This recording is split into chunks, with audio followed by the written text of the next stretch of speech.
अस्सलामु अलैकुम वरहमतुल्लाहि वबरकातुहू। मेरी सोशल मीडिया फैमिली, कैसे हैं आप लोग? उम्मीद करती हूँ कि आप लोग बिल्कुल ठीक होंगे। मैं भी बिल्कुल ठीक हूँ अल्हम्दुलिल्लाह।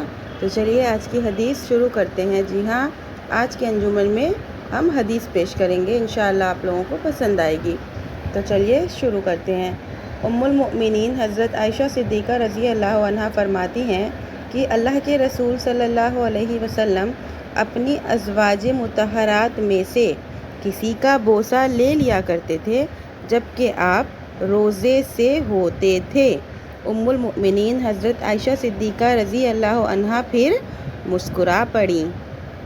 फ़वाइद इस हदीस के: रोज़ा रखना चाहिए, तो सबको पता है। बीवी से प्यार और मोहब्बत करना चाहिए। ये उन शौहरों के लिए है जो अपनी बीवी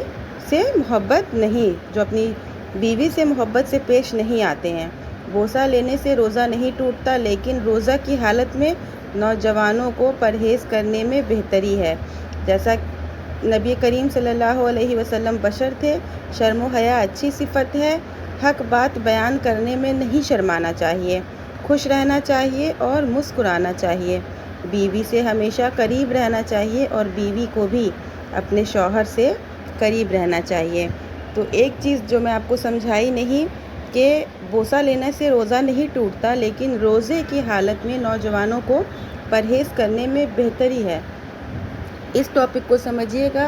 अगर आप रोज़े की हालत से हैं तो ये करिए, एहतराम करिए इस चीज़ का, अपने रोज़े का, और दूर रहिए थोड़ा।